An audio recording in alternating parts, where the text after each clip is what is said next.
to lower this down because I'm not at all. Hi everybody, my name is Joseph. I'm working with Fauna, Flora International, and I'm from Indonesia. We actually one of the new it's new for PES, for payment on ecosystem services, but we've been doing a lot of conservation action, and we're the oldest since 1903, and we have some projects in Asia Pacific, including Indonesian program. So this is Indonesia, and the project for pest is here in West Kalimantan, in Jambi, and also in Lombok. So, as FFI is a conservation organization, we don't really do payment and ecosystem services as it is. So what we try to do is to conserve more, and if the schema is payment and ecosystem services, and we try to follow that. So we are basically doing a lot of biodiversity assessment and using our own funding the funding that we have other than the payment and ecosystem services. So there are three types that we are focusing in for the payment on ecosystem services. So there's biodiversity, there's a climate, which is carbon, and there's a community. This part, the assessment to get what is the base data for community, what is the base data for biodiversity, and what is the base data for carbon stock, is funded not by PES. So it's an action of conservation straight to the community, so the community can do monitoring, can do improving livelihood activities, and that pest money is might be used to upscaling the project. So this is part of the biodiversity assessment we do. So we went to the forest and we make our camp. We spent there usually 3 weeks, and we found and made some specimen of herpetofauna like frogs, like lizards, snakes, and also for birds, birds abundance, and also mammals, like small mammals like bats, like large mammal like tigers, and also orangutan survey. So we do also carbon assessment for climate change, so we need to know how much carbon there is in that area and how much carbon can be conserved. So we measure all these trees and the tree heights and everything else. But we also work with the community to assess their well-being. So this is a picture of rich, medium, and poor people in one of our projects. So there are criteria that is made by the community to be called which one is high, which one is rich, which one is poor.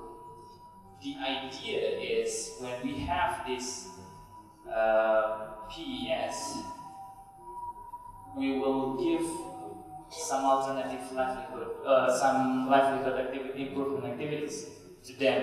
So by the end of the project, all this red sign which is showing poor will be less, and the threats for the forest will be less. So the biodiversity is safe. So this is the things that we do. We started to find some base data on biodiversity, carbon, and community, and the activity is the patrol, threats, livelihood improvement, and also the monitoring. This green square is funded by other funding sources, not from the PES, because the PES is not much money.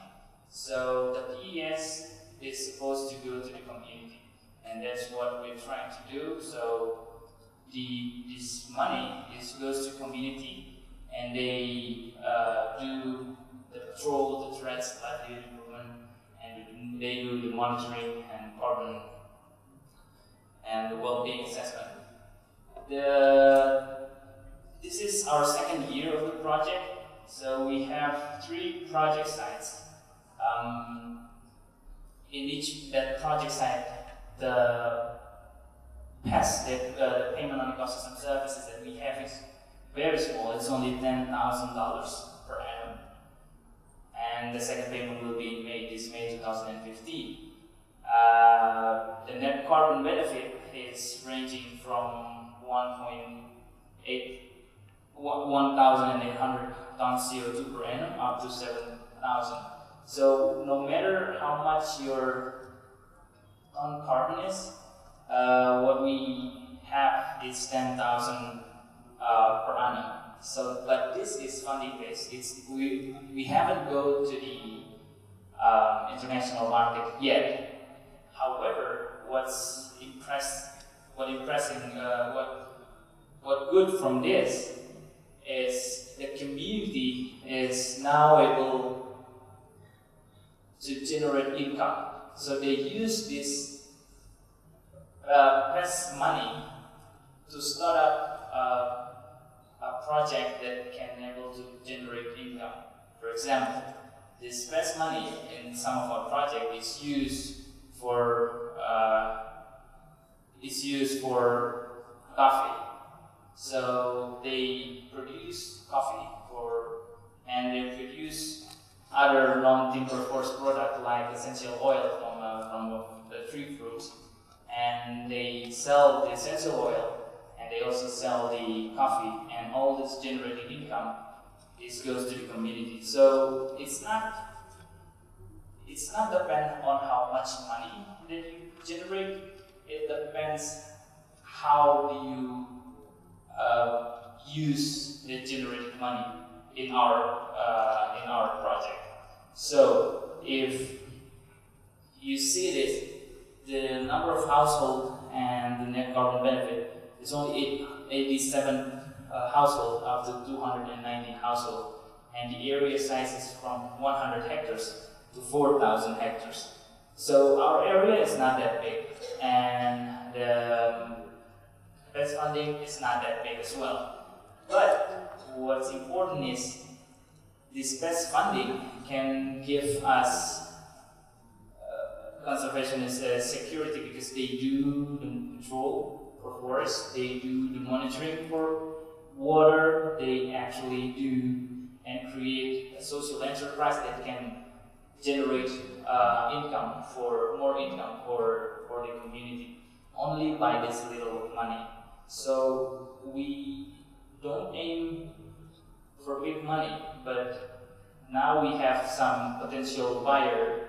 As if our project has been certified by the plant people, we can sell it's not been certified yet. So if our project can be certified by plant people, we can get an international market and to sell some of our credit, and probably that can be used to upscale the project. Until now, we still have our project size that big only. So what I want to share with you guys in this event is, for our project, it's currently new, only 2 years. So we do not rely solely on PES to start a conservation and livelihood projects, because the PES money is not that big, while the startup of projects really huge. So try to find other funding to support this project as well. And it can be used for livelihood forest protection activities and monitoring, of course, because it's funded by the community. And it can be used for project expansion if it has the same condition. For example, in our project area, the expansion area is the village forest that next to our project area. So we already done the biodiversity assessment. Then we can say, okay, the biodiversity is more or less the same with the project. So we don't need to assess for additional co-benefit like biodiversity, because we can just use it. And it's also a good practice to monitor biodiversity through threats and land use land cover chains. It's cost effective and it's actually part of the best activities. The challenges that we have is the operational cost of some new projects, costly, especially if you want it to be robust. For example, if you met people and then you will be asked, so what is the biodiversity in your project area? We will, because we know that it costs a lot, we do the carbon, like what I've just showed you before, we do the biodiversity and carbon assessment really robust with Transect and very scientific. And if you want to be less, you can just, some trade-off might need it, so the project expansion can be at the same conditions, or you can just say that we don't use any other biodiversity assessment, we use this biodiversity assessment here. And the second one is there's no clear buyer yet. The first one is because we haven't entered the international market yet, but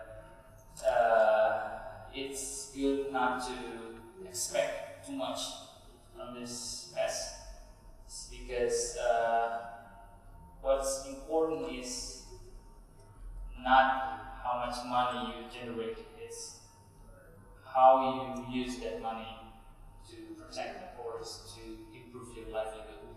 So if you're thinking on developing this project to make you rich, then don't. That's that's what we can share. And it should be validated by a standard, international standard, like what Chris said. It's the first and the longest voluntary carbon standard, and it's true. So it is good if you choose a correct international standard, which is less transaction costs and more focus on the community or in the biodiversity. FFI have been trying, other than this community and payment on costs and services project, FFI has been developing a project by other standard, which requires a lot of money and a lot of cost, but we ended up cannot be sell anything from this project. So start small, and don't think we're gonna be rich by this test. This is one of the activities that I want to share as well. So this is local. All of them is local. That is from the village around there. They're young people, so they really wants to know what's inside, and they're really good on doing threat assessment. So the way that we do threat assessment is we go to the forest and see what is there. If there's a log forest, and they were trained to use GPS. So and they were thankfully they can read and write. So they do their monitoring using GPS every month, and so what we got from them is how long have they do the patrol, how far have they do the patrol, and what's the threats. And it's actually part of the BAS money as well. And this is some of the area. So our project is forest protection and tree planting. This is what our forest protection project looks like. It's not really good, but the forest, our forest is actually, our project area is actually this one. This is where they cut and stop. So the encroacher stop at our project area, because our project area has been monitored and has been protected by the community using this best money. So in our turn, using the best money for monitoring and control and protecting forests is very effective. But it's not enough to start a project, so you cannot solely solely depends on this pest money, but you need to do other funding resources in terms of providing this or making a new pest project. This is one of our camera trap. This is actually the green Argus, Argusianus argus. It's protected. It's not a peacock, it's a pheasant. It's really beautiful. And this is the tiger. The latest study is saying it's only 200 tigers left. But in our project site, in 16 camera trap that we implement with the community, we found 4 different individuals of tigers. So what I'm trying to say is, in this very small area of forest, we still able to see this endemic and protected tigers. So, not thinking big for saving the species, just think small and not think to get rich. That's all. Thank you very much for your attention. And I'm going to introduce Beatrice Ahim Bisibwe. She's the chairperson of Biterego Women's Group, the largest carbon farming group in Uganda. Please welcome.